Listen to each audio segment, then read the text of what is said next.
a talk show where we mine for insights to make your Starcraft 2 life better. I didn't get to do my regular intro, but that's okay. Welcome, everybody. Hello, Dave Endersworth, my co-host. How are you? I'm doing pretty good. And yourself? Well, I cannot complain. It's a little warm and hot in Toronto, but too hot for Canada. But we're here, and we're episode 36. We've made it through 36 episodes and nonstop action here. So I don't know about you, but I am very excited to bring on our next guest. This gentleman has, I don't know, how should we do this intro? How do I want to roll this in? I want to say he's done 2 documentaries, but he has a plethora of work under his belt, 20 years of history in the film business. The one, the only, John Keating. Welcome, John Keating. Woo! Thanks, guys. Thanks, Draken. Welcome. Nice welcome. So, been looking forward to this. Me too. I have, for those of you who are, when you're just tuning in, John, you've put together an awesome documentary called Gamechangers, and it's coming out tomorrow as of this recording. That's right. In North America. Are you? Oh, well, yeah. When does it come out? Like, is it coming out worldwide? Yeah, it is. We're working on that. So that's the labor of filmmaking. You've got to get the regions right. But yeah, that's tomorrow. Tomorrow it comes out. We've got, today's the last moments where people can get it 40% off. And I'm really pushing to get the community to get it 40% off, because that's our one way to say thank you. But that's only available on iTunes. So if you're an iTunes user, you can get it 40% off right now. And that ends at midnight. So there's iTunes today, but tomorrow it's going to be all the different platforms like Amazon and Vudu and one Google more. Play, Prime, Amazon, and iTunes and Vudu. Yeah. All right. Finally. All right. So you must be relieved. Like I imagine you're crazy relieved to this is finally out the door. And it's going to go live to the world. It's funny because it's 5 years in the making to get to this point. And so it's like you're birthing a kid and very long kid. Long pregnancy. Yeah. And I'm on the eve of that, and I'm spending that with you guys. I'm here in my house alone. I don't have beers with my friends to do anything. It's kind of an odd, strange thing, but I'm happy to be doing this. This is just this is perfect. This is we don't have beers on the show, but we'll cheers for it. I have water, so salute to that. Salute. Yeah. But let's do a little bit of a background history for you, and then preface it before going into the full run of the documentary coming out. 20 years in filmmaking. You have that look on your face like, oh. But you've done quite a couple of programs, like acclaimed stuff, like oh my God, John Wick 2, and then you have your documentary Race to the World, Race to the World first, yep, and then now Game Changer. But with Race to the World first, World of Warcraft. I'm guessing you play World of Warcraft. Well, I played, honestly, my nerd credentials date back to Star Wars Galaxies, where I played that for 5 years.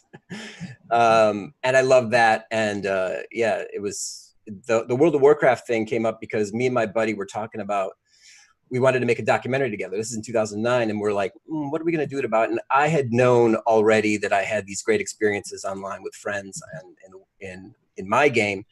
So I was like, you know what, let's do something about the World of Warcraft, because here's a group of people that have been trivialized and considered nerdy and whatever. And let's take a new slant on this. Let's look at it from the positive aspects, that sort of thing. And so, yeah, we spent the next year making that film, and we released that in 2012. And it was actually pretty popular for an $18,000 movie. It really went everywhere. It's been seen 3 million times in 168 countries. It's actually what led to this movie. That success ended up getting us in the door to get this thing funded. So, but that's how it all started with MMO. Yes. Now, So did it actually dispel the idea that they were nerdy, or just show that in a positive light? Well, I mean, it depends on who you ask, but yeah, I mean, you know, the focus of it was the relationships in the guilds and how the game has, you know, influenced the lives of the characters. And then in the end, you know, you see the race to world first, the actual race that takes place with the guilds. And it was really, you know, it was a really fun thing. We got all the guilds involved, as many as we could, you know, from Finland and Europe and Russia and here in America, a couple of guilds here in America. So it was this final scene where everybody was kind of racing to be the first guild to kill all the newest bosses. And, you know, people that see it, one of the best things that we get back, the feedback that we get back for that one is, you know, how people were able to take that movie and show it to a loved one or a friend so that they could understand why they loved the game and, you know, and open up new lines of communication. And I think that's, you know, we love taking things that are trivialized and showing people why they shouldn't be trivialized. And that was also one of the things that, you know, lured us into the idea of doing an eSports doc as well. Nice. Yeah, I think a lot of people have that appeal. I've done that myself, taking past documentaries for Starcraft in particular to show family, to show friends, to be like, look, this is really popular, cool. This is why people like this, and these are the stories in it and stuff like that. So yeah, it's really powerful to be able to do that. Yeah. One of the things I noticed, you know, going through your IMDb, you've been on a lot of different sort of sets and productions, and I'm curious, from being in the different, like the television medium and movie medium, how did that help frame your storytelling element for Gamechangers and for Race to the World's First? Well, you know, the thing about filmmaking is that there's a certain amount of, I'd call it grammar. I mean, where you place the camera can influence a lot about what you want from that moment. And so, you know, obviously if you place it very low, the figure is very looming and threatening. And if you place it very high, that's often like a God perspective or make the person look small and that sort of thing. There's certain things like that, you know, working on set just builds into you. You just know them. They're just inherent. You know, there's a thing called the line. You don't want to cross the line in filmmaking, which is if you put the camera in the wrong place, it'll create an awkward moment. So there's certain things like that kind of thing that gets built into over the years of being on set. They really assist in making movies, period. And, you know, I suggest anybody that's interested in filmmaking, get on a set, because it's not the hardest thing in the world to do. I mean, you obviously have to move to a city where that's happening, but once you do, getting onto a set if you're driven, you can do it. And that pays off because it's just another thing you don't have to think about in the chaos of making a documentary film or, you know, a narrative. Why documentaries? Like, what brought you to the idea of doing documentaries and not doing like something like film and television related, like as your director, being a director or a producer? Documentaries make you feel like you're doing something that matters. You know, there's obviously more money. There's no money in documentary filmmaking, period. And I think, you know, people don't understand that, but there's none. You know, I'm still driving my kids to school in a minivan, and you know, that's just the way it is. But you get the trade-off is you get to feel like you're doing something that matters, and you are doing something that matters, because documentaries hold a value over time that, you know, films, obviously the classic films do that as well, but documentaries, you just always feel like you're doing something that matters with a documentary. And that's what I really love about it. That's what all of us that are involved in this film feel. You know, we're all lured to it. Some might call us idiots if they knew what kind of time and money we put into doing this, but it's all worth it. You sound like a pro gamer. That's exactly. Exactly. There's a lot of similarities. So it sounds exactly like the arguments people who work in esports or pro gamers make. It's like, could be making money elsewhere, but here I am. Mm-hmm. Yep, that's absolutely true. Now, how is it working with, so obviously you come into this knowing camera angles and how to set a shot and what you want out of it. But largely when you're doing a documentary, you're dealing with a whole group of people that has no idea about that. They're not actors. They're not performers of any kind, really. How do you deal with them or wrangle them or kind of get what you want out of it while it's still being authentic? That is where you have to be like, just like step outside yourself and just kind of like like follow the story. You're always just listening to what's interesting to you, and you're always chasing what you think is the story. So once you have your characters, and that's the big part. So for us, it was finding MC and song and MMA. Once you have them down, then you just start listening for their story. And so where to place the camera, you don't really get that much time in a documentary film, but when you do, you know the scene that you're trying to deal with. And so like, say, if you want to move the camera in for a slow dramatic shot, you know what's coming for the person, and you get the camera set up for that. So every now and then you get a moment to do something dramatic in a documentary, but for the most part, it's a lot of just handheld, run and gun, shoot it out, get your story, and that's it. And so in between there, you come up with moments where you're like, oh, this kind of shot would really work great here for this moment to really bring it out. And so let's do a dolly shot, or let's do a sliding shot, or, you know, that sort of thing. But yeah, a lot of documentaries are really just like, it's what's really fun about them. And also, I guess, you know, difficult is that you have to just always just go and figure it out on the fly. And sometimes you don't know what you're going to get. There's two stories I want to hear from you. The first one I want to know about is what sparked this idea in the first place. Like, what was like the brainchild of doing Starcraft in general? I read the Reddit thread. I want to hear from you, and then I want to hear the story about meeting MC at MMA, because that sounds like a really funny story. All right, so yeah, the story of like how we decided on Starcraft is. I was doing this documentary world first, and one of the characters in our film, and it's in the movie, he says, oh, you know what I want to do, what my ideal situation, because he didn't want to be in law school anymore. And this guy's actually a famous streamer now.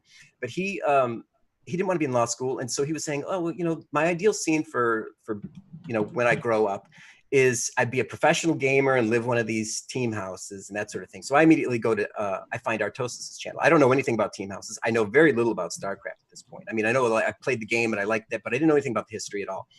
And so, so I log on, I see one of Artosas' channel, and he's doing a tour through one of these team houses.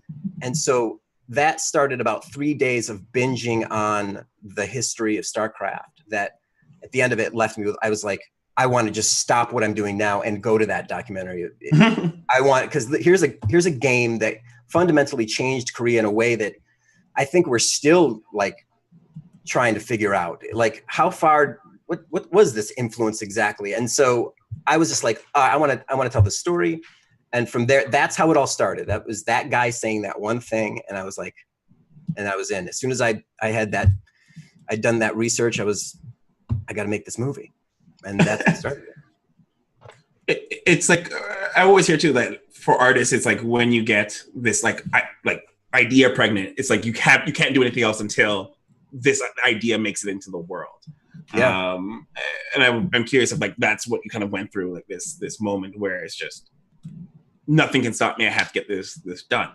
Yeah, I mean, if I really reflect on it, I mean, you don't really realize how driven you are on something until you reflect on, but that moment really like drove me to conquer all the, I mean, I went through right after that. I mean, I get done with the movie, and then I had a year of, you know, humiliating rejections on getting funding, because nobody was going for this. It's 2012 when I'm doing this. So people are, you know, can I get, you know, $300,000 from you? It's like, no, you can't.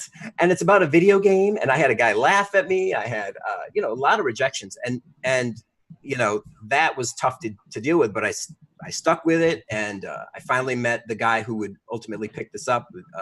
Was that Vince Vaughn? Peter Billingsley and Vince Vaughn, their company. And so but Peter's really the one that was the champion of the film the entire time. He's the one I always dealt with. He's the guy that saw this and said, well, yeah, this looks like this idea, the storyline you want to follow and how you want to do this is a good idea. And he'd never heard of Starcraft either. And he was in the same way I was. It's almost like looking in the mirror, like, you know, a year later, it's like, this guy was like really going for exactly saw what I saw in it. And from there on out, he was in it. So it's like, you know, so now we got two guys that can't like stop doing this thing. And, you know, it's hard and expensive, you know. Dave, did you want to jump in? Yeah, so I was wondering, well, and this may get to your point of meeting the two of them, but when you're doing something like this, you ultimately have to pick a subject or two or pick some people, and that may turn into a good storyline or may not at all. If these two guys go out and like the round of 32 in some big tournaments, then you're like, okay, well, that wasn't anything. But the way it played out, and I assume not really a spoiler because this is all 4 years ago, but the way it played out, it was pretty good storyline wise. Is that all just a crapshoot when you do this? Yes. Yeah, it's a total crapshoot, man. You think we had no idea. I mean, I can get into the story of like, which I think is pretty interesting, of MMA and those finals. But you know, as far as like picking these guys, MC, that's a no-brainer. Of course, MC was the only guy we knew right away, and then so the day that we meet him as a Red Bull, and my partner, he's like, we need to meet MC, or at least get our foot in the door. How are we going to do this? And so he like runs over to the bar. He takes 2 shots off at the Red Bull bar and just cannonballs it backstage, and meets this guy Minsick, who ended up being a good friend of ours now, and got all the contact information. And then, you know, like a month later, we're in Germany with MC. So when he met the manager, how did that kind of conversation go? Did he kind of like, you know, nudged over? Is this like a bad kind of Tinder date kind of thing where you're like, and you just you know, hey, I'm so and so, or was this more kind of subtle? It was just like right up to him. There was no time because they were dealing with like the winner, and you know, it's chaos back there, right? Right. Yeah. End of the tournament, Parting had just won, and so he just goes back there, and you know, Minsick was just like, oh, sounds like a good idea. Let's do this. And that was really all it took. That's it. And then once that contact was made, Minsick opened the doors. He got us, you know, we scheduled through him and that sort of thing. And we got to the team house and shot that out. And then by happenstance, MMA was there. He was staying in the gem house while he was flying in to play at WCS Europe at that time. So we ended up just running into MMA, and we didn't even know we wanted him right away. Really didn't. Because, you know, we didn't have a chance to interview him. So finally, after about a week of being there, we sat down into an interview with him, and in the interview, he said to me, I said, so do you want to win Blizzcon? And up until then, everybody had asked that question too. So it's like, yeah, I kind of want to win Blizzcon. It'd be nice, you know. And he goes, I want to win Blizzcon. I want to hoist that trophy like I did when I was younger. I want to hold it in the air, and that's all I care about. And as soon as he said that, and also he's just the super kind guy who you like to spend time with. I mean, those two things where we were like, all right, let's point the camera at him. This is the first guy to say this. He's clearly driven. And that drive really like hits you, because he says it so often. I want this. I want to win Blizzcon. He doesn't make any bones about it. And so we were like, okay, we got to feature this guy. And so you can see where that drive gets you. Follow the movie. One thing I did notice, and MMA definitely throughout the entire movie has it, and you bring up a really interesting point, because I realize that when you do hear players say, you know, do you want to win so-and-so tournament or Blizzcon, a lot of them are just like, I want to get like far, or I want to get close, or I want to make it to this round of X, Y, Z. And when you watch the documentary, you do have moments where MMA is like, I won't accept anything less than first place. Has to be first, right? Has to be first or nothing.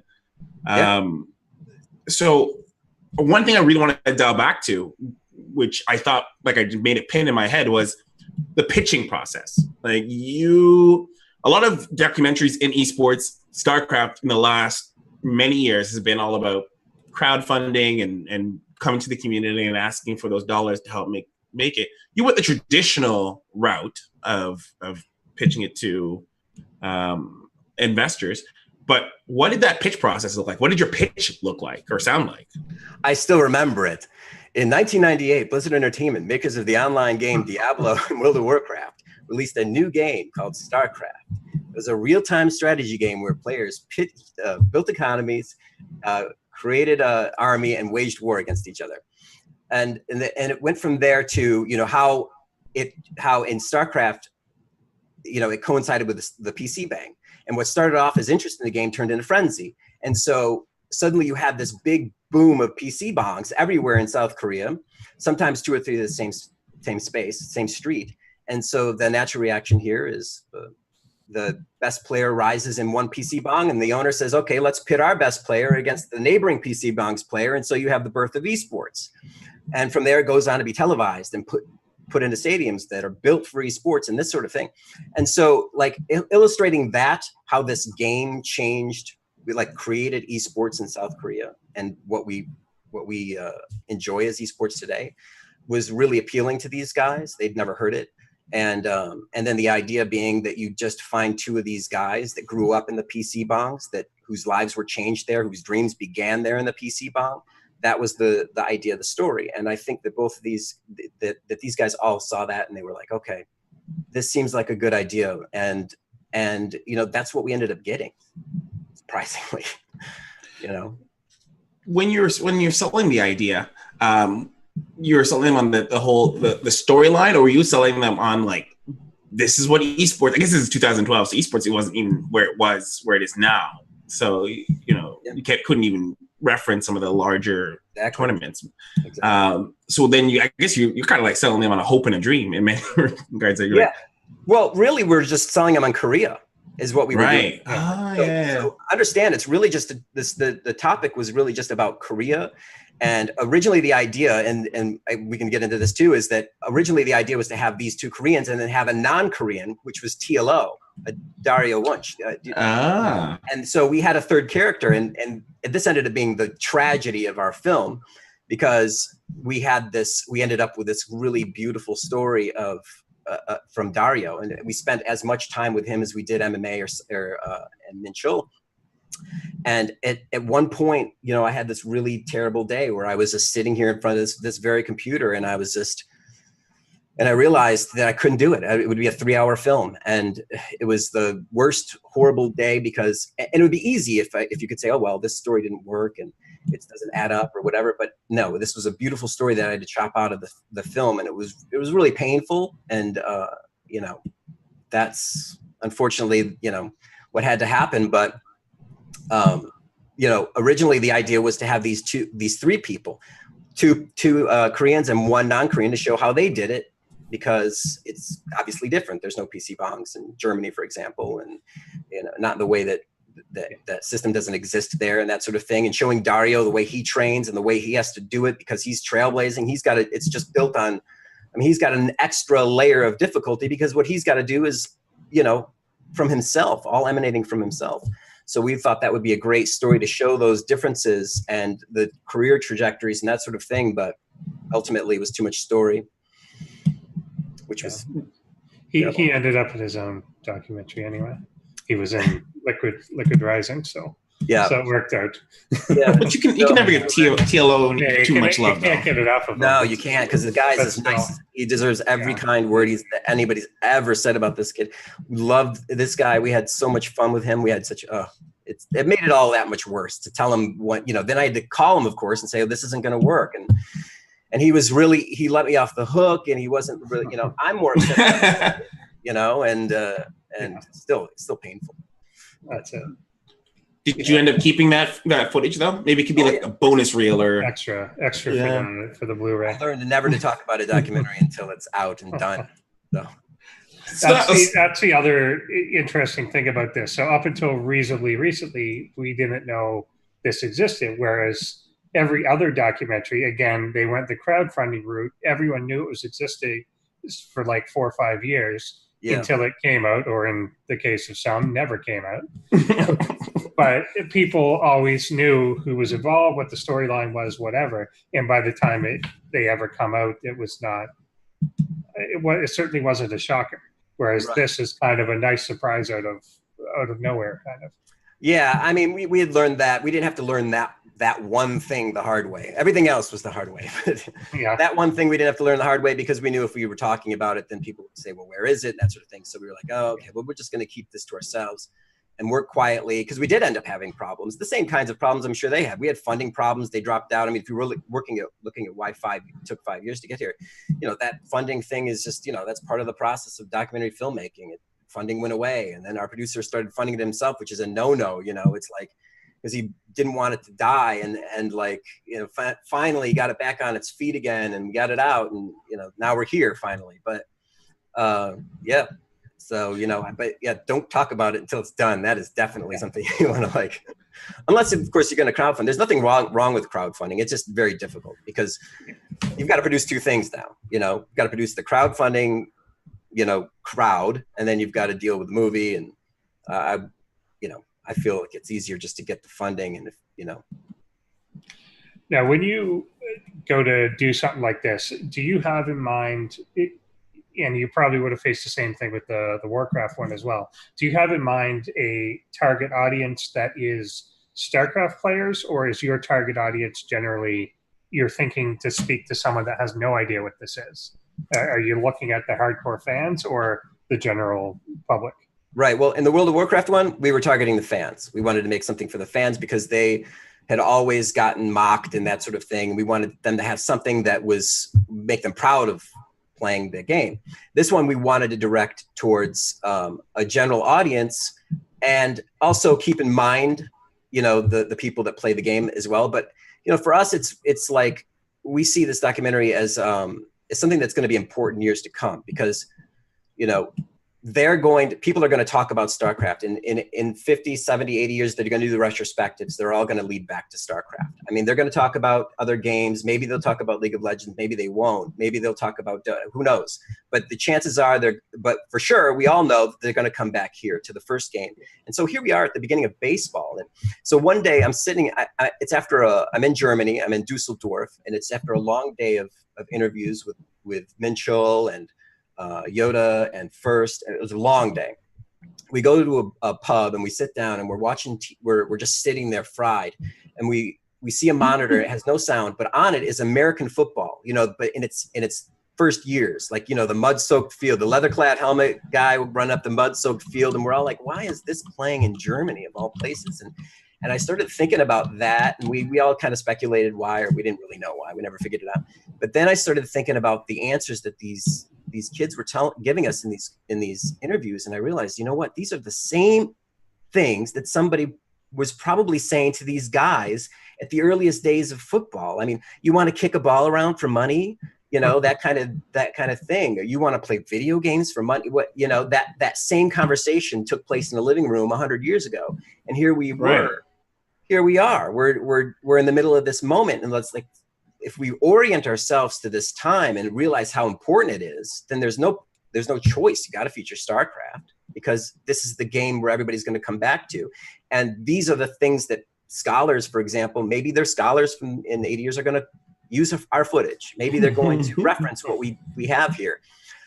And so for us, that was a big part of, you know, why StarCraft, and then again, you know, think about it. It's 2012.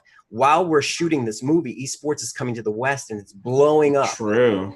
All right. And so we're trading emails back and forth.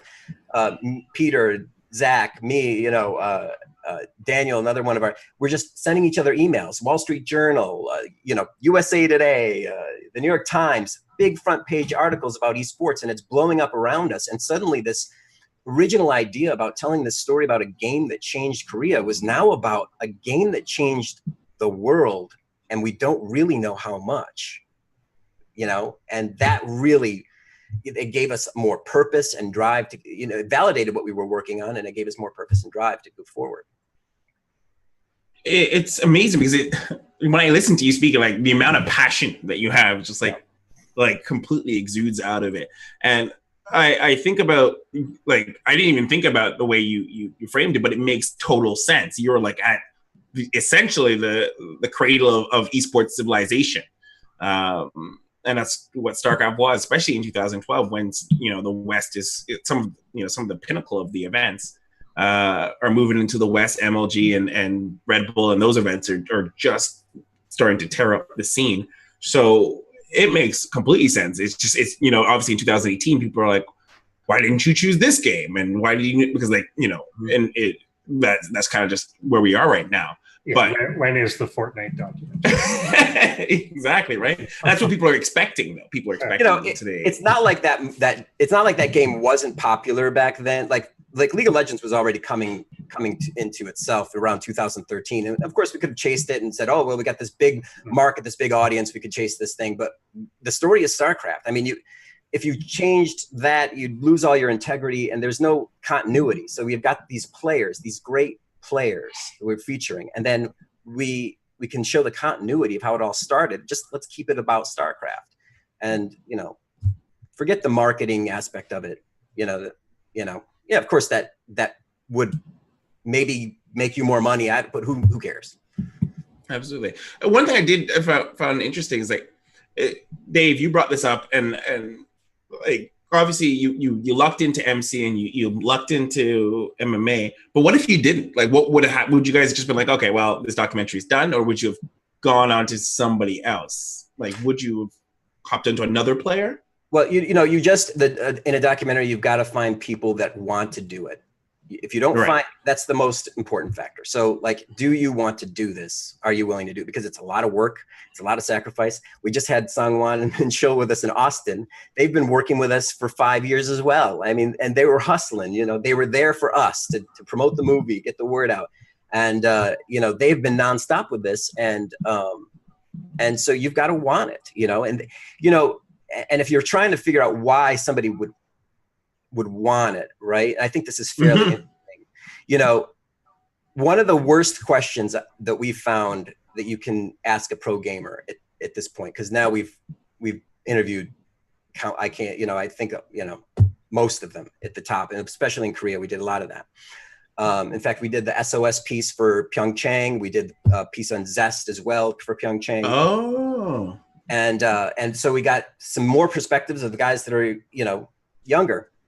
And the one thing that I realized over time that you can't, that they hate is if you say to them how lucky they are to play a video game for a living, not because they don't love the game, because they do, or feel fortunate, they probably do, but because you're trivializing what they do. You're saying you don't understand the mental anguish, the sacrifice, and the hard work that goes into this.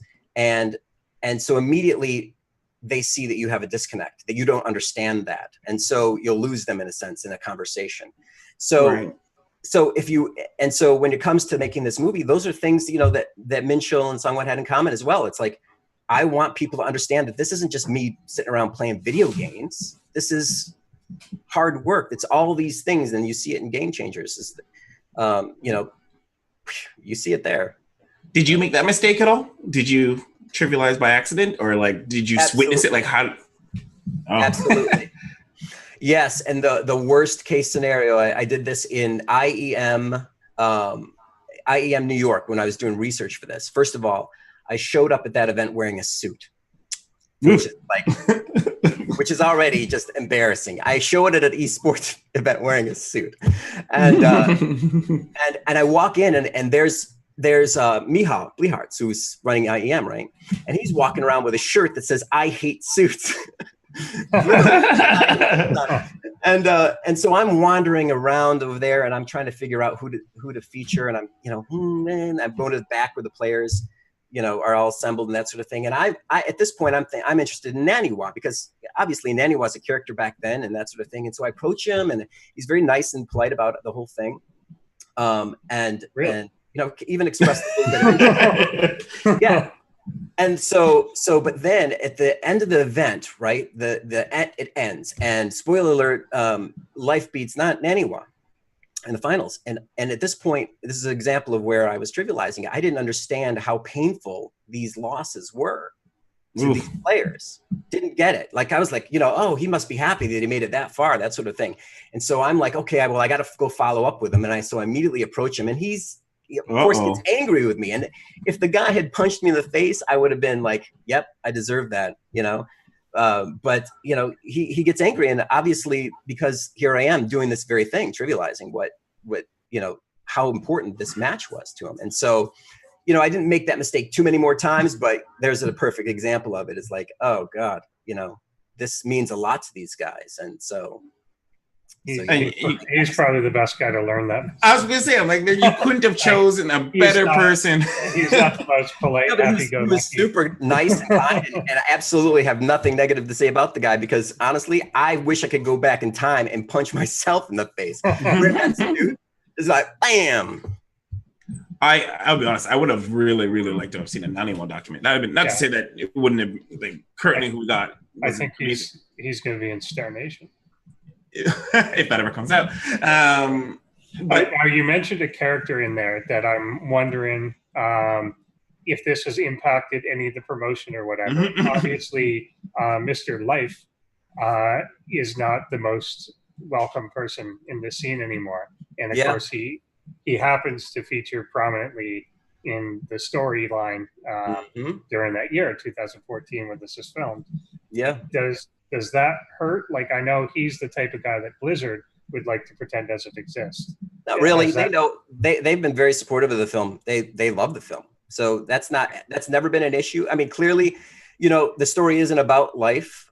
He's in the movie, obviously, and featured. But, like, we could have done a card and say, this is what happened with Life, but it would have been a distraction. There was no purpose for it. It's just the story of these two stories. It's not, and so, but yeah, the thing about that, that's a perfect example of you don't know what you're going to get. So we didn't know anything was going to happen with MMA, right? Obviously, we don't know that's coming. So that was fortunate. But then less than a year later, we have this thing with Life, and we're like, oh God, why? This has to happen. And it's really sad because it's also Yoda's who's in the film. He ended up getting in trouble as well. And we know Yoda really well. We're very close to Yoda because we spent a lot of time with him in the team house. And I'm 44. And I've got kids, and I see these kids as had made a mistake, and so there's a certain level of maybe that's how I see it. Empathy. Yeah, empathy, and also I care about Yoda. He's such a sweetheart, but they made a mistake, and Blizzard did the right thing. You got to draw a hard line in the sand because otherwise you'll have more of it. Period. So they did the right thing, and I think that. It's part of the history, and for us, we just wanted an honest movie, free of hype, and free of contrived stuff. We just wanted to open up a window, show these people's lives through it, and let that be it. And so that's part of it. So, it's just part of the story. I have a random question in the sense that I realize the movie's going to be distributed on many platforms, but I noticed there's no Netflix. Oh no, Netflix is next. That's okay. Yeah, so that's like that's. I'm not going to pretend to understand all this because you can only understand so much in this business, and I really wish I could just leave it to somebody else anyway, right? But I think that's how it works. So they come out with this platform, and then they go on to the next one, and then there's DVDs or whatever. I don't know. I don't exactly know how it works, but follow us on Twitter and it'll all come out as it happens. But I believe Netflix is like the next concept. Okay, so Netflix is on like the radar, just not for the initial release. Mm-hmm. And I would love to get Netflix. That'd be great. A lot of people would pick it up that I'd would love have otherwise on that. There's all these documentaries that I've watched on Netflix, like for similar things that I'm not into, but I know are in this sort of, again, geek space, like Magic the Gathering documentaries or things like that. AlphaGo. AlphaGo. Yeah, that can kind of bring you into a culture that you're not participating in, but you can understand it more and pick it up. Like, I think that would be a great addition. I watch. That's how I watch. I love Netflix. Mm-hmm. So that's I prefer to see it like on the platform where young audiences are, as But I really wanted to get out to the mainstream audience. I'm really waiting to hear more mainstream feedback. So because the mainstream feedback we've gotten so far has been really positive. So that's what I'm really, because that's the goal of the film, is to bridge this divide. So you've got these people that trivialize esports and trivialize pro gaming and that sort of thing. And we are giving them these two stories, and stories are the best way to bridge that divide. So now I'm getting invested in characters. And so at the end of I have something that I can relate to, and hopefully, they can see this. And at the very least, if it does anything, it forces them to respect what they do, because, you're seeing how hard it is. You're seeing what they're going through. And it really does focus on the people. This is probably the esports documentary that I've seen that has the least amount of in-game footage. Yeah, that's something I did also make a point to notice. I'm like, you pulled a lot away from the game. Like the game footage is there, but it is only in snippets of seconds. It's a lot of following MMA around, a lot of listening interviews on them, which I really, really liked. I think my favorite scene in it is him talking about his family, MMA, talking about his father and him becoming a pastor. I felt like personally emotionally connected to that element of having a parent sort of wanting you to be in a certain way, and you're like, I don't really want to do that, but I know that this is what my parents want. Yeah, so I will give them all my money. Yeah, it sends you through this emotional, like for me personally, this emotional kind of like I get it, but if I was MMA, I wouldn't do it kind of thing. Yeah, right. Exactly. Yeah, I'm a bad son, compared to him. Yeah, that's exactly what I think to myself. So emotionally, I'm like, ugh. But like I at the same time, I respect him more for doing, going in that direction.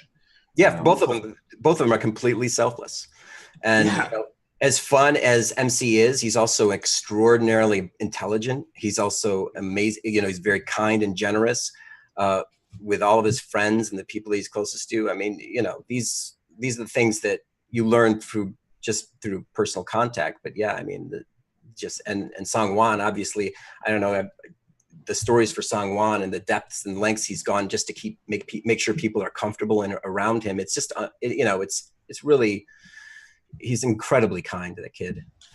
So actually, before we get too far, I actually wanted to make sure we do the trailer, show the trailer, if that's okay with you. Yeah, let's just do it. Why don't we roll the trailer? Tara, why don't you kick us off? So we'll do the trailer. Unfortunately, you won't be able to see it, John, but we'll let you know once it's done. Don't worry. For those who don't know, I've seen it. It's like you've probably seen it. Makes sense. Probably seen it too many times.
Someone saying the sound is missing. Is that true?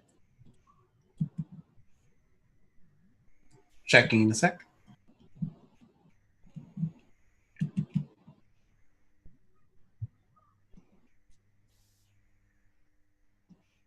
See, not only is it that true, I think they can hear us. No, but on the stream.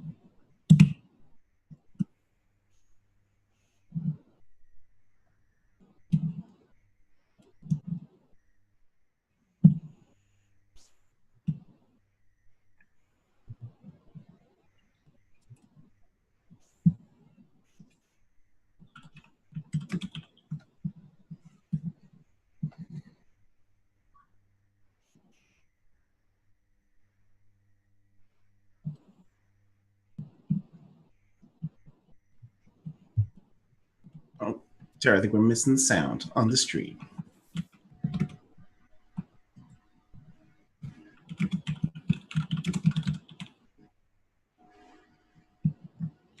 No, for the trailer.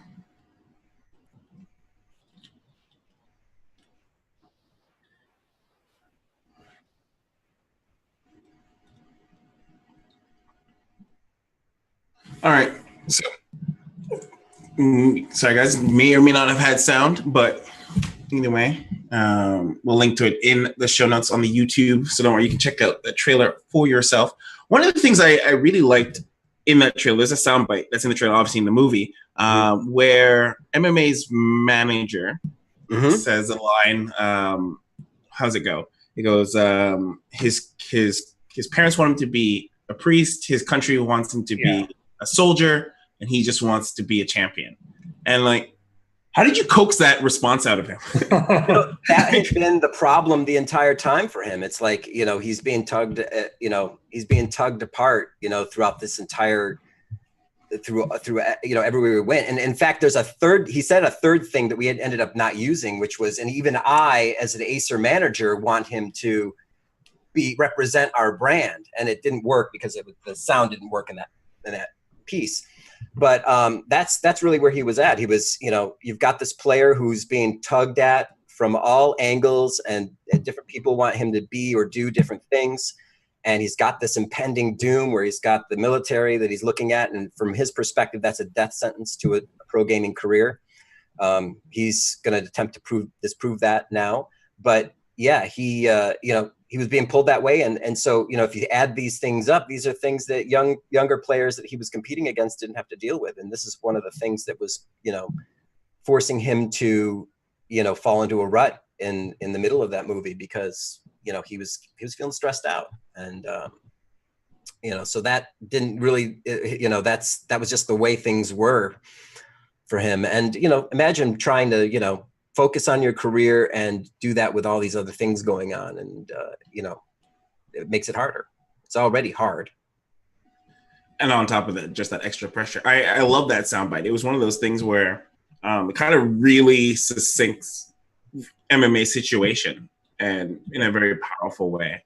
Oh yeah. I remember when I heard it, I was just like, oh my God, that's probably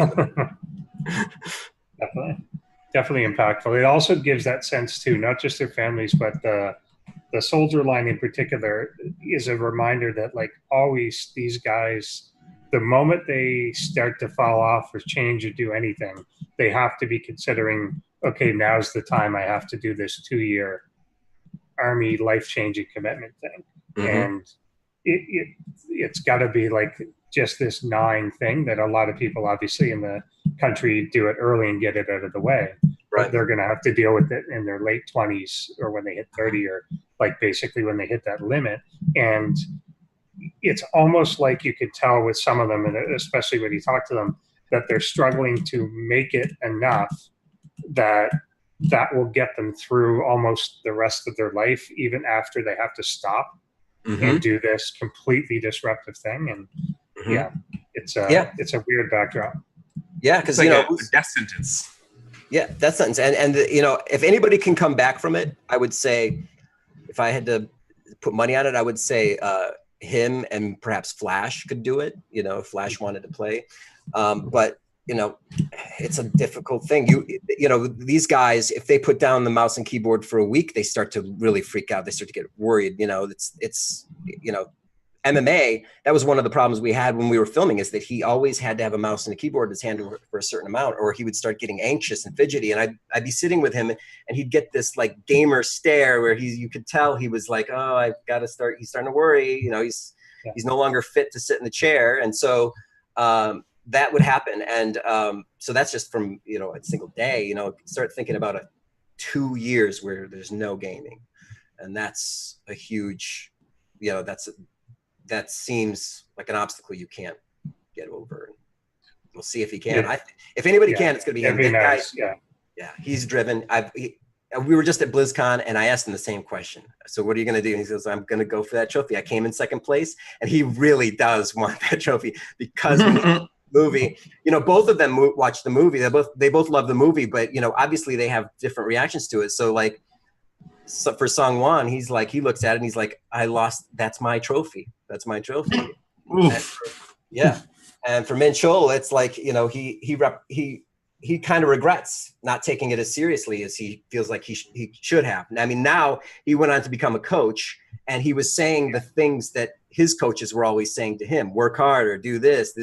And he was saying this as a coach. And he was telling me in Austin that he found it funny that he was hearing himself say these same things that he wasn't, listening to when he was a player, and he explained that like the most important thing in that situation isn't really the coach is important, but the more important thing is the player's mind. And you know, he wishes that he had put in the effort to do better that year, and this movie highlights that for him.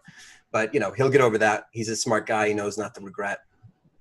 But yeah, I remember him even back in, I first met him in like 2012 here in Toronto, and I was one of the admins for, I think it was NASL at the time.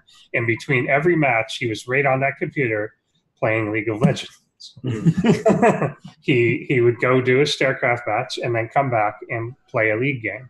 And that was it. Like, he wasn't, even back then, he wasn't like grinding out the games. Everyone else was playing Starcraft stuff, and he would just switch to a different game. And it gets mentioned. I think he does like a monologue of you know, that, well, his coach, or more like that. You know, he doesn't necessarily practice as hard, or he doesn't like you know, he's talented, so he doesn't. He feels that he would be above a lot of the players at that time.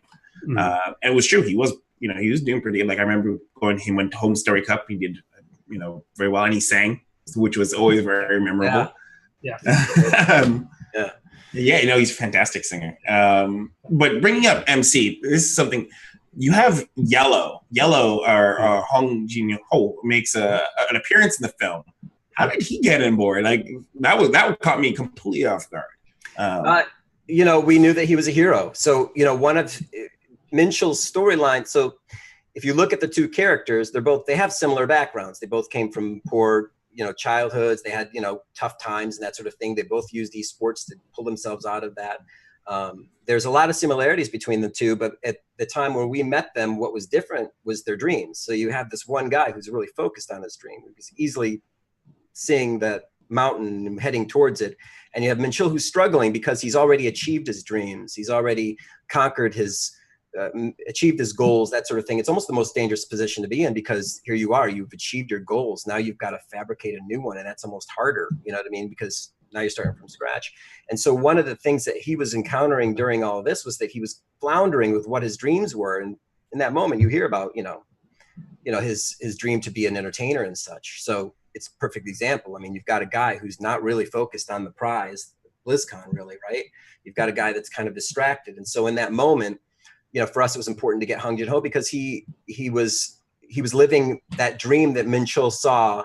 And he was also that, when we explained to him the situation, he was also ended up being the voice of reason, you know, so, but you know, Hong Jin Ho, he loves eSports. He probably wishes he was a pro gamer still.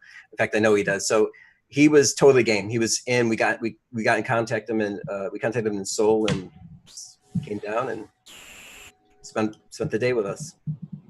So you guys are the ones that brought him into this kind of the sit down between him and MC. Yeah, we arranged the meeting for it. Yeah.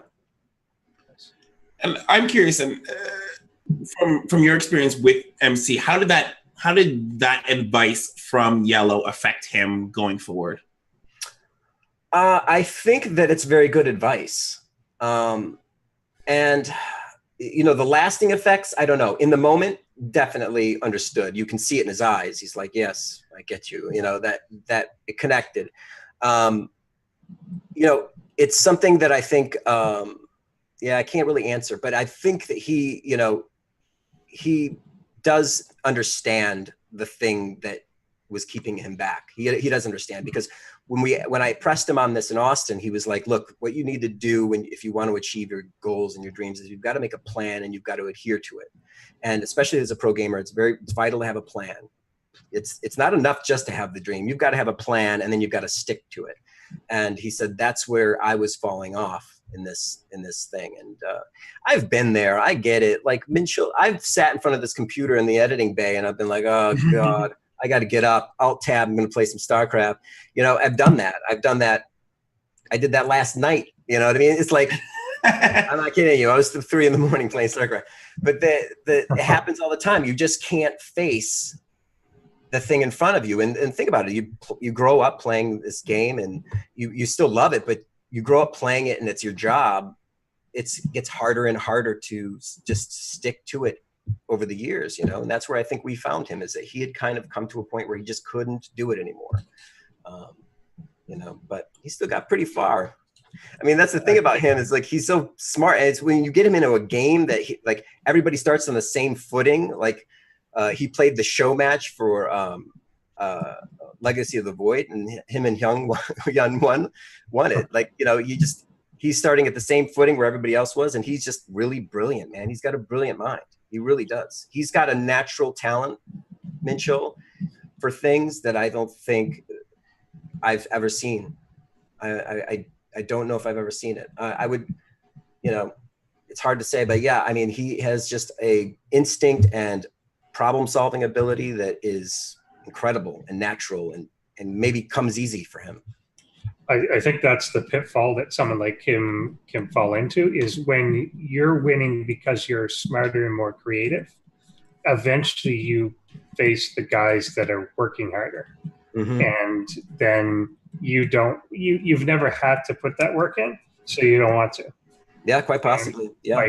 And I think that's it. And we saw that through all of Brood War as well, that there would always be someone that would pop up that was the most innovative guy in the world. Mm-hmm. And then someone later will be like, I'm just going to copy that and do it with 500 APM. And I'm just going to be better. And then you end up with, you know, Flash is just an executioner. Like, he could come up with stuff, but he's the best executor in the world. And I've always kind of seen MC as not that. Mm-hmm. As if very talented. If there's a new patch, if there was a patch last week, he's going to win this week. If there's an expansion, he's going to win that next tournament. But if everyone's had the same amount of time to practice, he's probably not going to win. Yeah, that would be my suspicion as well. Mm-hmm. With you, when you went to Korea, I'm presuming, guys, you spent probably a decent amount of time in there following them around. Mm-hmm. Did you have a translator, or like, did you learn Korean while you were there? No, in fact, so Hoon, MMA's manager at the time, was also our translator. So throughout the thing, and also like an essential part of our production. Like, he ended up being basically a producer of this film. Like, he was that essential. And so he was around for every interview. He was around for every moment of this film, and he solved so many problems. Now he works for Blizzard. I mean, this kid, but he was actually the one who really introduced us to MMA, because that's how it all unfolded, because MMA was at the team house, and, you know, and he's like, and he even suggested to us, you should really consider following MMA. And we're like, oh yeah, well, let's sit down and do the interview.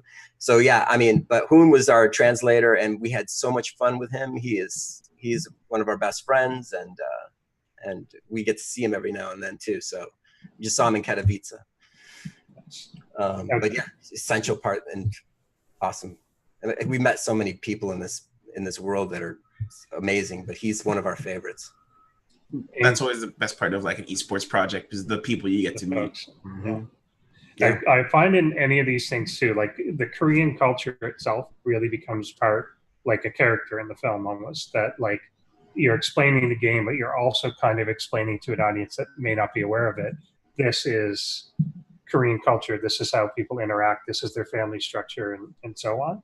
Like, was there a part of that you really attempted to bring to the front, or did you just kind of let it play out? Like, was that ever a consideration? Yeah, there was no slick editing in this movie, specifically because we didn't want to do that. I always personally like films that just open the window and let you in, and not edit it. Of course, you take the pieces that stand out or are relevant to the storyline that you're seeing, but for the most part, we really just ran the camera and went with the players. That's because to me, I feel like if you're going to reflect on the story years from now, the best way to do that is just to see what they were going through, follow them through a year. I mean, that's how I feel I can relate to people best, is if I can see how they handle their different situations. And so, yeah, it's never been, and as far as like the Korean aspect, it was just about telling these stories for us. We wanted to make sure that we understood how it started in Korea, and obviously that's part of the film, and how it grew, how it boomed there, and the PC Bang movement that then turned into eSports. But as far as like figuring out any cultural, relevancies here and there, I would prefer that just the viewer figures that out for themselves and decides for themselves what they're seeing. Yeah, I always appreciate that more when I'm watching a documentary. When it shows up a lot in this film. 5 years is a lot, I think, at least from my perspective, feels like a very long time to kind of put onto a project that hasn't sort of bore fruit. Is there any sort of story or time where you felt like you were going to give up? No, never. Because, it took between 2014, that's when we were shooting. The shooting schedule was only a year and a half. So all the other time is either getting it edited, getting the funding back, getting the thing, getting a distributor for it, all of that time in there is really what's padding that time. But no, we all knew what we had because we, even before we edited it, we knew what we had. So there's no way nobody was going to give up on this. Did you ever get any pressure from someone from outside? No, in fact, well, yeah, I mean, my wife is, but she's out, my wife's out. But like, money, you're not making any money doing this. It's like, it's like, you've got to work. So I've got to go to my day job, do this, and then edit on the weekend sometimes. And, you're not, documentaries are like the whipped donkeys of the entertainment business. There's not like, it's not a very glamorous world and it's not full of money and that sort of thing. But, in the end, you feel like you did something that mattered. Were there any others? There are a number of esports documentaries out there. Had you looked at many of them, either for inspiration or to avoid pitfalls or anything like that? I went out of my way not to, so that I didn't get influenced. Right. But I did see State of Play, which I loved. I absolutely loved State of Play, and I met Steven. So I contacted Steven, and I met him in Korea, and we had traded war stories all throughout the night. Had a bunch of drinks with him, and he actually helped us out with the scene at CJ Entis. He helped us get his producer, and David helped us for those scenes, and we had a great time. And that guy's really talented. And honestly, it's like I really do feel like these two films complement each other, because here you have StarCraft 1 and then you have StarCraft 2, and those two films work together in tandem that way. And I really, but yeah, great movie, loved it. The other ones, I didn't watch because I just didn't want to get influenced by it. It's like you don't want to somehow get an idea. You've got your focus and your idea, and you want to keep this integrity intact. So I just don't watch any documentaries during that time. That's like 5 years of no documentaries. That's what I mean. That's a lot. Yeah. But yes. Well, what about outside? I mean, like non-esports documentaries. Are there any documentaries that inspire you in general as a filmmaker? Well, I mean, one of my favorite it's everybody's different, but one of my favorite documentaries is Born Rich. It's a movie made by the heir to the Johnson & Johnson throne, and I'd always wondered like what it was like to be born rich. I mean, who doesn't wonder that? But like this is one of these kids that's born rich, and he's making a documentary about all his friends, one of which is Ivanka Trump, and like billionaires. He's interviewing all these kids that nobody would ever have access to. And so those are the movies that I really love, is movies that provide you access to something you could never be in. And for this, a perfect example is to hang out with real esports athletes. That's not something that was really hard to get to do. Believe me, that wasn't something we went and we bum rushed the stage, but there was a lot of work getting up to that too. A lot of gatekeepers. Yeah, a lot of gatekeepers. And so like, getting access into something and then just showing people, giving somebody an opportunity to see this thing. And, that's what I loved about that movie. That stands out is one of my, the kind of movie that I like is like, give me access. I want to see something that I never could see. And actually playing off of that, outside of documentaries, are there other medias that influence you as a storyteller, books or favorite TV show, or that just really inspires? Because I really honed in on some of your passions. So I'm like, there has to be tons of things that influence you. Well, okay. So before we went to shoot the thing in Pyeongchang, with SOS, you know, I had to put together my pitch for Intel, because that's who we were working for in that. These short 5-minute pieces. Really proud of these 2 pieces, because they ended up coming together really fast, and they were really sweet. You know, just for example, in that piece, in the SOS piece, I had been watching the American Office a lot on Netflix, like season, and then I'd rewatch the series again, like just because like that's what I'd have playing in the background. And so I liked the idea of like the interview of one person telling a story and then cut to the other person telling the story. And so the idea was, let's get a mom, a dad, and the son all telling the story of how he told them how he wanted to become pro. And that was the idea behind that scene. Eventually, it ended up being about a story about how he gets caught by the cops at a PC bomb. But we use the same format, you know. So yeah, that's a good example of it. Watching The Office, seeing the different comedic takes, and then when you watch the thing that we put together, you'll hear some funny music that's playing to relive that moment where he gets caught by the cops and brought home in a police car. That's a perfect example. You just never know, I guess, what's going to inspire you. I mean, in this movie, I always thought that a lot of those exterior night scenes in South Korea were reminiscent of Blade Runner. And so I really liked the way some of those images looked at night in our movie. And so that was one of the things I told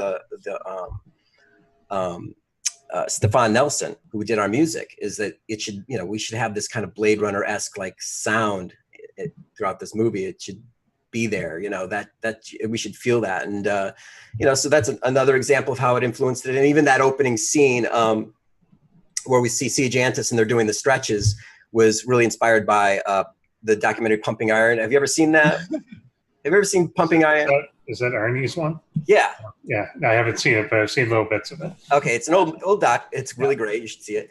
But in it starts off with Arnold Schwarzenegger, massive Arnold Schwarzenegger, doing ballet. And it's completely non sequitur. It doesn't make any sense. It's just out of the blue.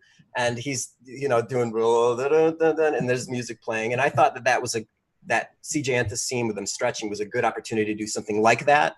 And then it ended up being very important to illustrating how hard these guys work. I think the CJ Antis scene, for someone myself, like I thought I knew all that there was to know about the Korean teams, because I've been following since the Brood War days. And then we're just seeing a lot of the behind the scenes of just even the exercise, right? And the very rigidness of their practice schedule kind of like hit me a little bit, because I was like, oh, that's why no one can beat them, because I couldn't imagine anybody in North America having the same kind of schedule that was described by the pro teams.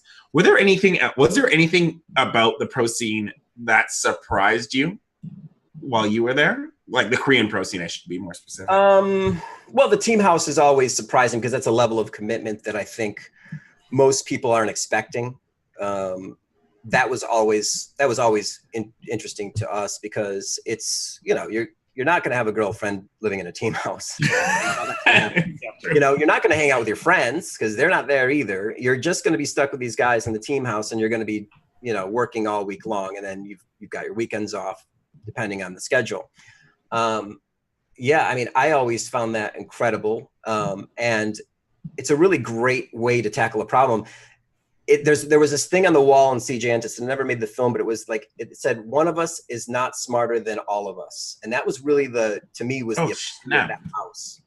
And the collective like idea of why that works. And you know, that was really, I think, the thing that makes, you know, that's obviously the key to success, you know. It's those team houses really do it. Did you, like, when I think of the team houses, I imagine almost like a boot camp. So I'm curious to know, was there a level of camaraderie that sort of came, almost like brotherhood level of camaraderie built with them in the team house? Yes, absolutely. But there's also a level of, you know, I'm stuck here with these guys too. So there's like, you know, it depends on the team house. You know, there were times where people didn't get along in the gem house, you know, but then there were times where they were the best friends and they're doing karaoke. You know, there were moments like that. You're going to have that. they were, it's got to be, I can't imagine living in a team house like that for an extended period of time.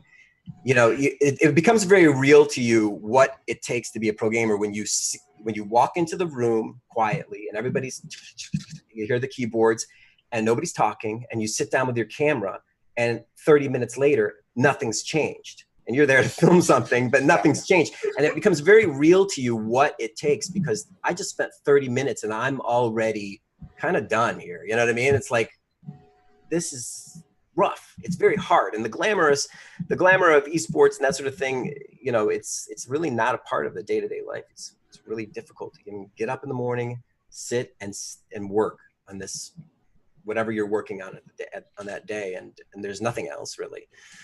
So yeah, that really made it real. That was another thing that was shocking. Yeah, it's getting into a team house and sitting there for 30 minutes and realizing that this is something they're going to do for the next 8 to 10 hours. And they're not moving. They're not going anywhere. Yeah, and you kind of addressed that in the scene too. And I always felt that this kind of rubbed him wrong or didn't match his personality. But where Min Chul is kind of like, I want to get away from these people, but I have nowhere else to go. I'm in the middle of Germany.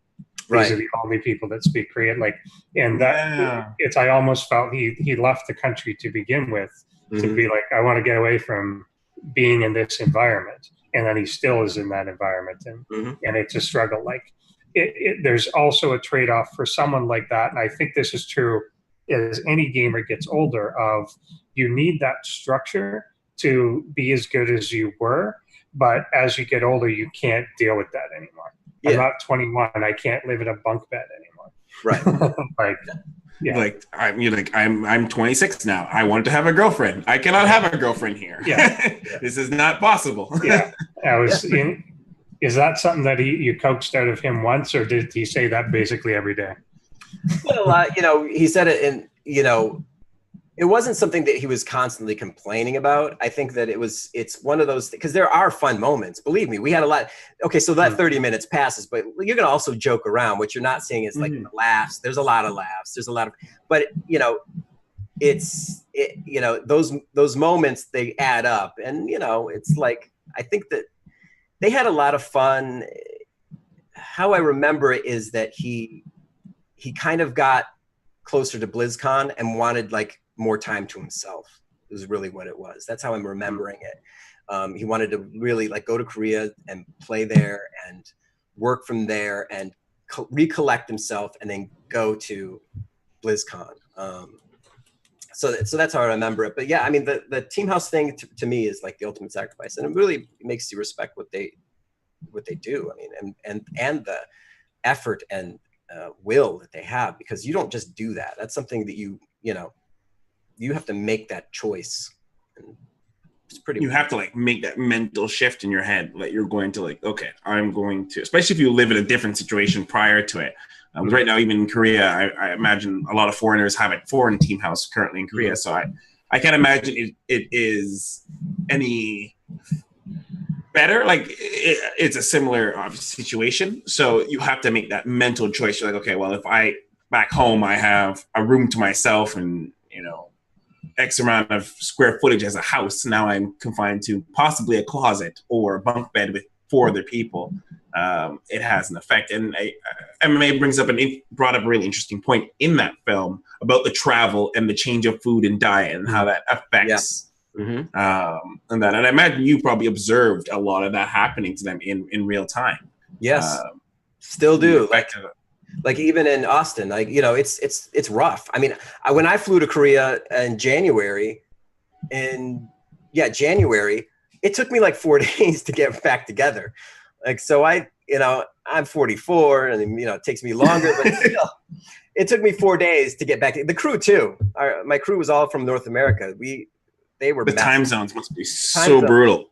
Yeah. And these guys are getting up, they're going, and they got to do something that's very analytical for, at the highest level on a stage in a booth. It's really hard.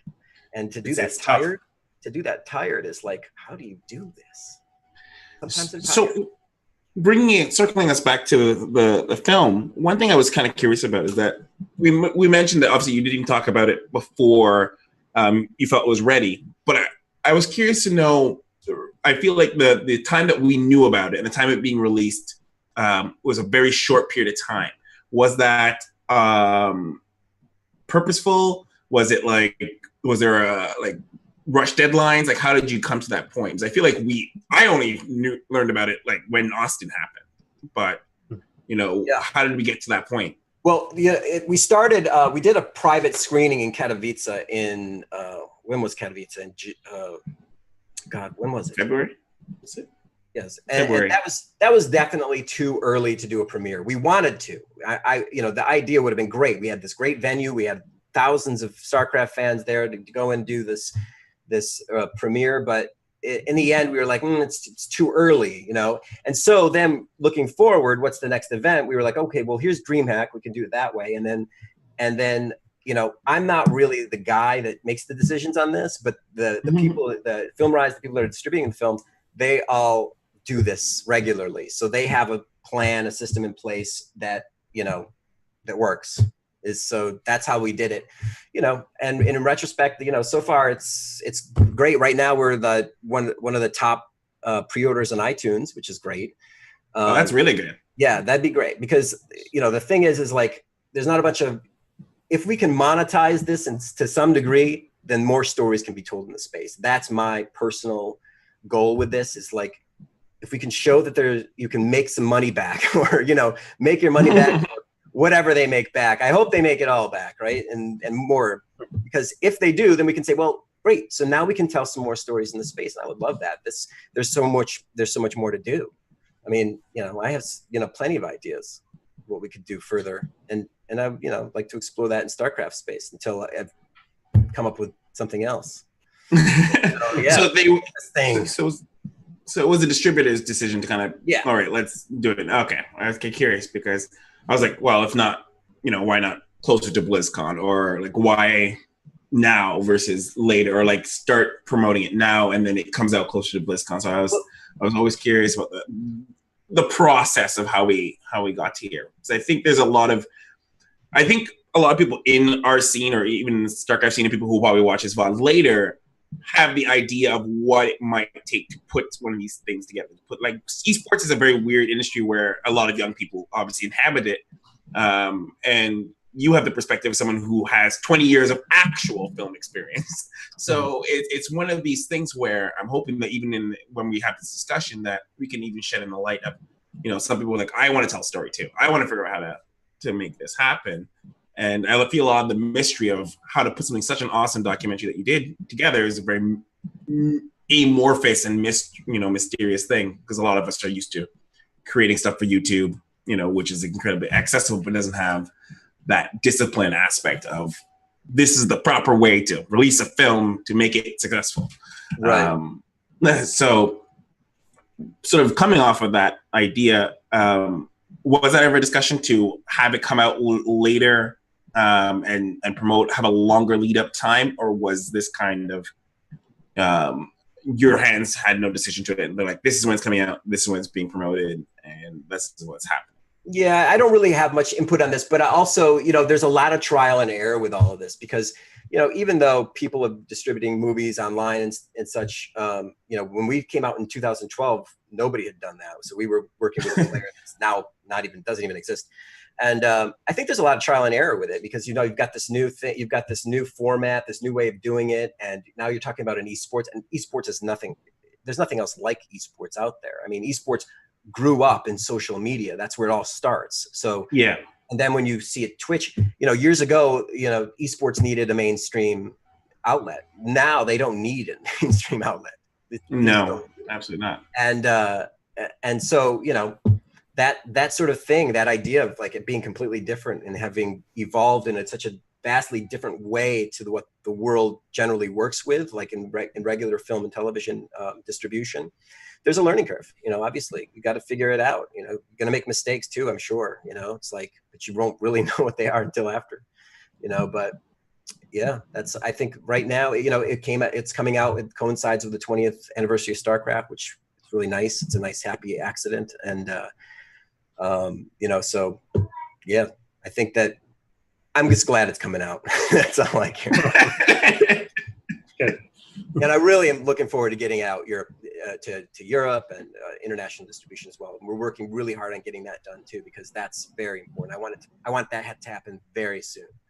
So like an international distribution. So right now, is it only North American only coming North out? America tomorrow, and then the rest of the world will follow. And those dates, like, again, you learn not to talk about such a thing until it's happening. So I'm not going to say it, but soon. Yeah. TM. That's as Blizzard would say, soon TM. I'm sure people in Korea would like to see it at some point. Yeah. Well, that's makes sense. Definitely a goal. Yeah. Did you want to? Just thinking, like, one thing that I guess should help you with the timing, at least, is MMA and MC are kind of back playing a little bit, at the very least. Like, I heard of them coming back streaming before I heard that the documentary existed, and then when I heard the documentary existed, I'm like, okay, cool. Yeah, that was entirely up to them. Yeah, that's all just happening. Like, that's all completely just happening is coincidentally, and so yeah, so MMA is actually doing pretty well for a guy that just got out of the military, I think. I'm excited to see what he does. And Minchul is going to be a caster for League of Legends, so that's what his next endeavor is. I was kind of hoping this was all part of your master promotion plan, and you're like, all right, guys, time to come out of the retirement, and the film's coming out, so it's coming along with you. Yeah, no, that's not the case. Just another happy accident.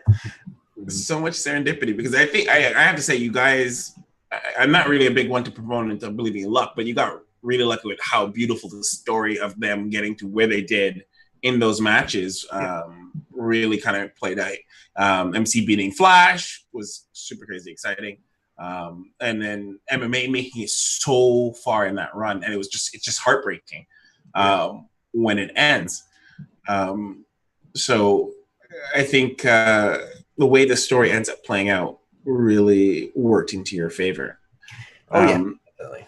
And that Flash tournament, that one in IM Toronto, was probably the best tournament I've ever been to. That was a really fun. It was in Toronto, naturally. Yeah, Toronto, and it was Flash's only SC2 victory.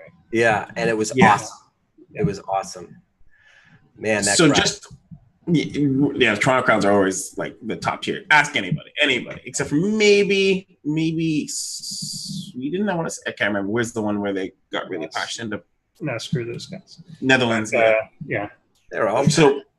It's getting close to wrapping up our episode here, but I wanted to sort of hit some kind of more sort of Tonial questions regarding filmmaking and putting this documentary together.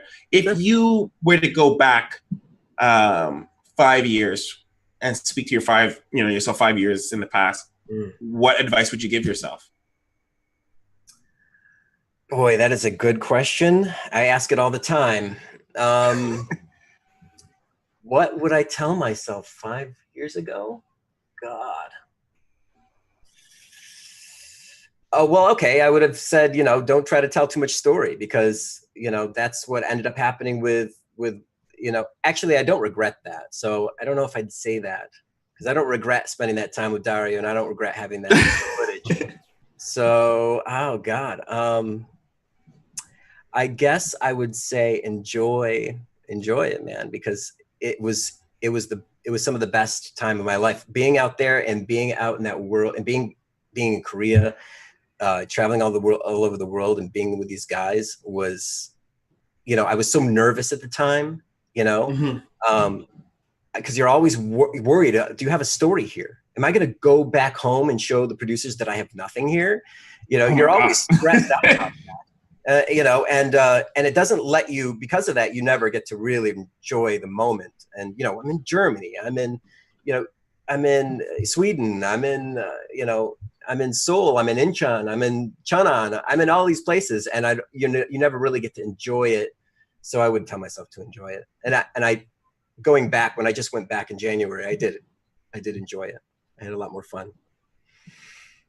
That is actually that's definitely one of my favorite answers for sure, because I imagine it must have been the stress level must have been high, and so then kind of bouncing off of that kind of question, then if you were to teach if you were to give advice to a class of 20-somethings trying to learn filmmaking, storytelling in esports, is there something a point you would give them?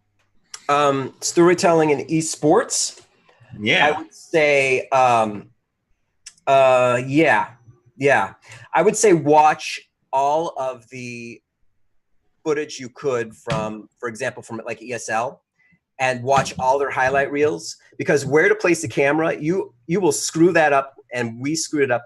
You will screw that up faster than you don't know where to put the camera, and you'll have the camera in a spot and you'll be in the wrong place, and all the guys will come out on stage and the top 16, you know, and they're all walking by and you're like, you know, where, you know, so knowing, like, watch as many highlight reels so that you understand where people are going to go to some events before you film one. You do not want to shoot esports, an esports tournament, without having at least 2 or 3 events under your belt, because you will screw that up. You will shoot the wrong thing. You will miss it. It's so easy to screw that up. So that's my number one advice. Did you screw that up? Oh yeah. I mean, it's in 2013, we're like, you know, we're holding shots of the crowd, and, you know, that exact thing happened. The top 16 came walking right by us, you know what I mean? And we're shooting like the booth, you know, so it's the top 16 coming out. So it's like, fortunately we had 2 cameras and one did get it, but that was just luck. And, you know, have 2 cameras is another piece of advice. But yeah, go to the events. And also, like, we learned so much from ESL and those guys that shoot over there. Those guys are so incredibly talented. And Michal Blihartz, who was like our counselor throughout this entire experience, since we started it in 2012, he's been the one that's been, you know, in my corner, helping me out, helping me solve problems. And but then his team and the guys over at ESL, those guys just know those are the best guys to shoot an event, and we just followed them around. We did a crash course with those guys, just following them and basically duplicating what they did. A lot of talent in this scene, a lot of talent, unbelievable amounts of talent in the esports scene. And there's a couple of Jan over there at ESL, one of the best cameramen I can think of. And he's just, he started in esports as far as I know. I mean, I've met all kinds of cameramen, you know, in this film and television in the last 20 years. Some of the guys, you know, get crazy amount of money to do it. And he just makes the most out of this camera, this DSLR. He's really great, you know, with the gimbal. I mean, this guy's really amazing. So yeah, just pay attention to how they're doing it. Go to the event, watch how they're doing it. All right. Dave, did you have any final questions before we wrap up with our guest? The only thing I could think left to ask is, are you a big sports documentary guy, and did you draw any like inspiration from that? Because I find in normal sports documentaries, again, they could rely on the fact that people know the sport, whereas in this you really couldn't. Like, are you a big sports fan? Or? No, I've always been a gamer. I've just played video games all my life, and I tried playing football, but I didn't want to. I mean, you know, I played sports because there weren't video games in my youth, my early youth. I mean, it was the Atari 2600, and you can only play so much adventure. But, you know, as video games came out, I just, you know, I remember starting with Counter-Strike and that sort of thing. I've always just been into video games. Cool. Okay, well, wrapping this episode up, before we go, John, is there anything you wanted to let anybody know, or is there anything you want a message you'd want to convey to the audience and people who watch this later on YouTube? You know what? Anybody that wants to, like, this kind of thing, where I'm willing to come and talk to anybody else that's you know, got their own stream, or I'll do it all, because I'm helping just get the word out right now. Because, you know, I want people to see this, and then I want to hear feedback. I'm really interested to hear feedback, and I love hearing what people think about the movie. And yeah, so if anybody wants to contact me, you know, you can DM us over at Gamechangers Doc, and that's a great place to follow us for new updates that are coming up, especially for like the international stuff. But we're gonna have a giveaway that's coming up, and we're gonna have you know, information about where the next the next step on international distribution is and stuff. So, actually, good question. Is there going to be? Is like, do you see this being a series? Like, will you do another Gamechangers doc kind of thing, and like there'll be Gamechangers 2, and it's another set of players, or is this kind of like a holistic piece? The art's done and it's out there, and the rest is just updates on distribution. Yeah, the rest is just updates on distribution. There's something else to follow, but it has nothing to do with Gamechangers really. But I would say that, yeah, this is its own piece, and the next piece would be, another take, another point of view, another circumstance in this space, perhaps. And that's pretty much our goal right now, and love to see that. Right. So does that mean, because obviously you did World of Warcraft and then Starcraft, will you be leaving us in Starcraft to another game, or will you hang around in Starcraft a little bit longer to tell some more stories? Don't do Overwatch. I don't know. Overwatch. The problem with doing a game like Overwatch, or featuring a game like League of Legends, is that you've got 5 players on that team. Oh God. Yeah, you split the story into 5 people, and I know how you can't really. If you tell 5 stories, you haven't told one. If that use that as like a clip. So it's like, I don't know. I mean, I think it can be done. I think it could be cleverly done so that it does work. But and I wouldn't mind trying it, but I would probably do something like that on a short doc, like a 5-minute piece or something like that.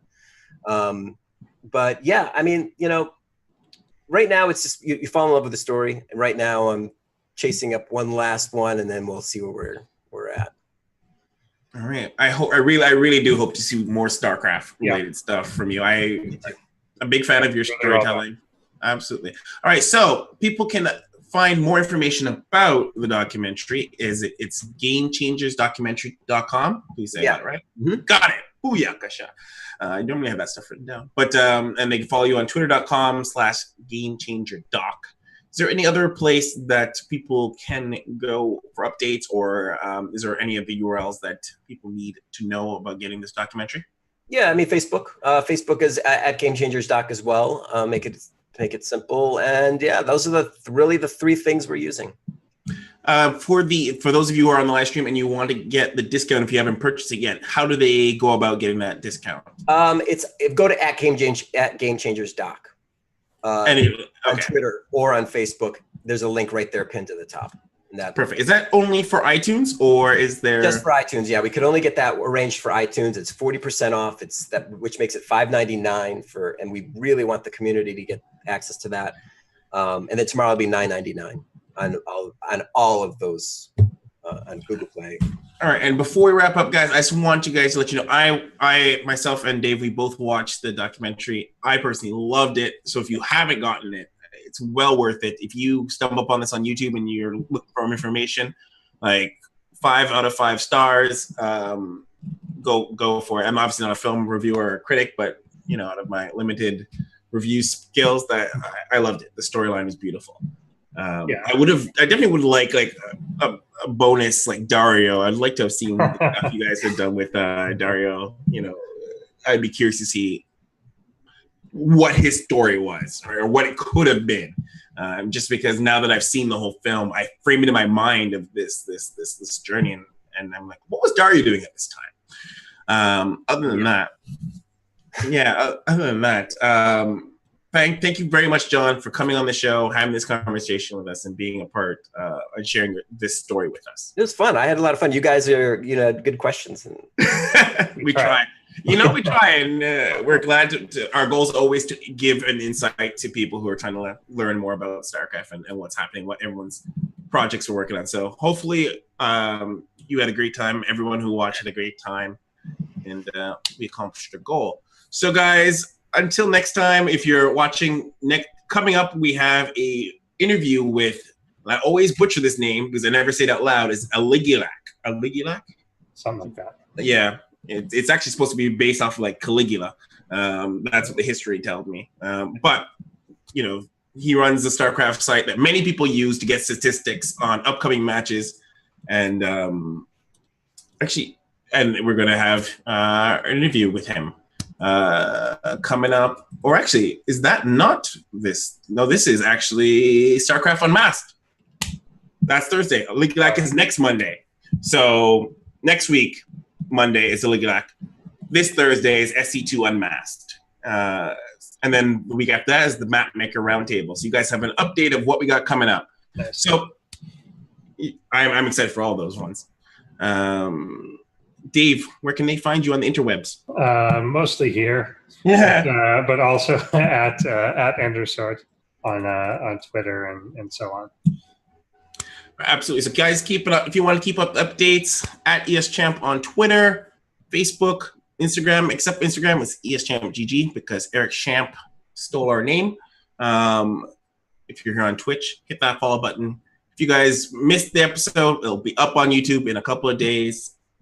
YouTube.com/ESChamp. Really exciting. Keep up to what we got coming up. Until the next time, though, we'll have you all here on Inside the Champ.